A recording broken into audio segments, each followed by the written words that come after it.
안녕하세요. 암생존자 여러분. 경상국립대학교 병원 혈액종양내과 교수 이경원입니다. 오늘은 혈액암의 이해와 관리에 대해 말씀드리겠습니다.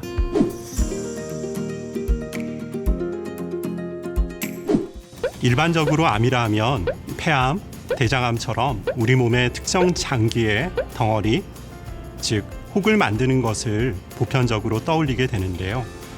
그렇지만 우리 몸에는 엄연히 혈액을 만드는 장기가 있습니다. 백혈구, 적혈구, 혈수판과 같이 혈액을 만들어내는 골수, 그리고 골수에서 만들어진 림프구들을 교육하고 성장시키는 역할을 하는 림프절 및 림프계 등이 있습니다. 이러한 골수 및 림프계에서도 암이 발생하는데요. 이것을 통상적으로 혈액암이라고 부릅니다.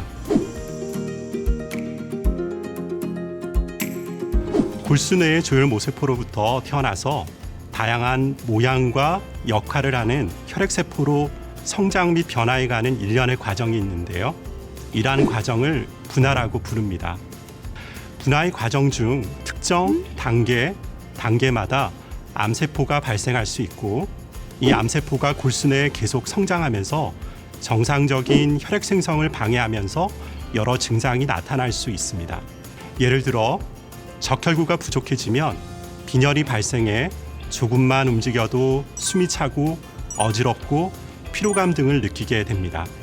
백혈구가 부족해지면 폐렴, 요로감염, 균열증, 폐혈증 등의 여러 감염 질환이 발생할 수 있고, 이러한 경우 주로 열이 발생하면서 응급실이나 진료실을 찾게 되기도 합니다.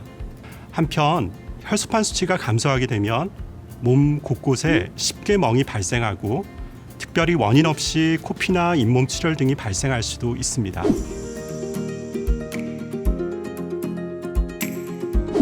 앞서 소개해드린 대로 혈액암은 조혈모세포로부터 분화 과정 중 어느 단계에서 악성 변화를 하느냐에 따라 다양한 종류로 분류될 수 있습니다.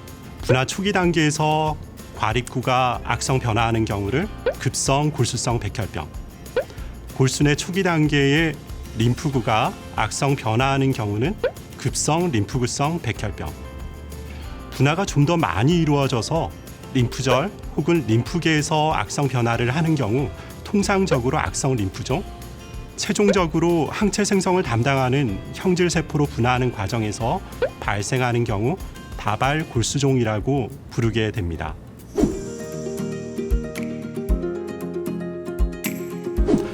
병에 따라 조금씩 다를 수 있습니다. 기본적으로 모든 암은 나이가 많아질수록 노화의 과정에 유전자 변이가 많아지게 되고, 그 유전자 변이가 축적되면서 암의 발병 확률이 증가하는 것으로 잘 알려져 있습니다. 이러한 경향은 혈액암에서도 동일하게 적용됩니다.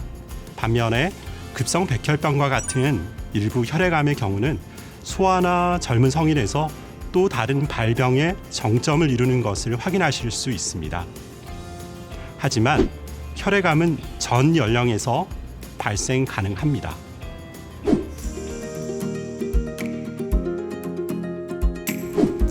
혈액암은 기본적으로 유전자의 변이를 통해서 악성 변화된 세포가 성장하는 질환입니다.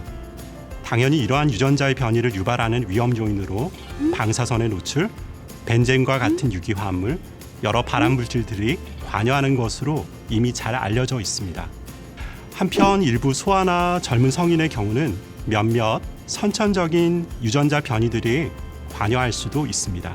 하지만 혈액암을 일으키는 원인은 매우 다양하므로 단지 환경적인 혹은 직업적인 요인만으로 설명하기는 어렵고, 유전자의 변이를 일으키는 데 관여하는 여러 다양한 다른 위험 인자들을 함께 고려해야만 하겠습니다.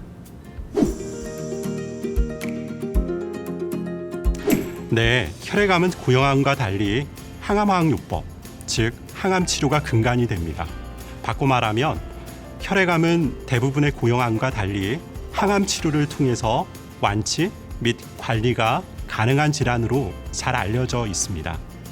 항암 치료에는 다양한 세포독성 항암제, 표적치료제 및 세포치료제 등으로 분류하게 됩니다.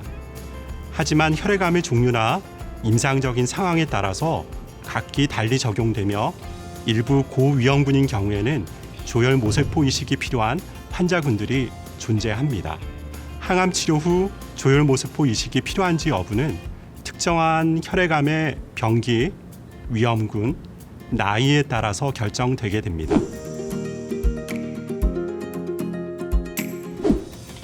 치료를 성공적으로 마친 이후에 재발과 전이 위험이 있는 것은 사실입니다. 하지만 재발과 전이를 낮출 수 있는 왕도, 즉 특별한 비법이 있는 것은 아닙니다. 일반적인 건강 수치, 금연, 금주하시고 옳은 영양 섭취를 하도록 노력하고 수면의 질을 잘 유지하도록 노력하는 것도 필요하겠습니다.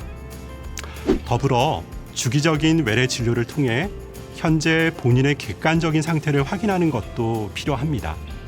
5년 경과 시점이라 하더라도 혈액암이 완치된 이후 2차 암, 바꿔 말하면 다른 장기에서 구형암이 발생하는지 여부를 확인하기 위해서 가이드라인에 따른 건강검진을 적극적으로 받으시길 추천드립니다.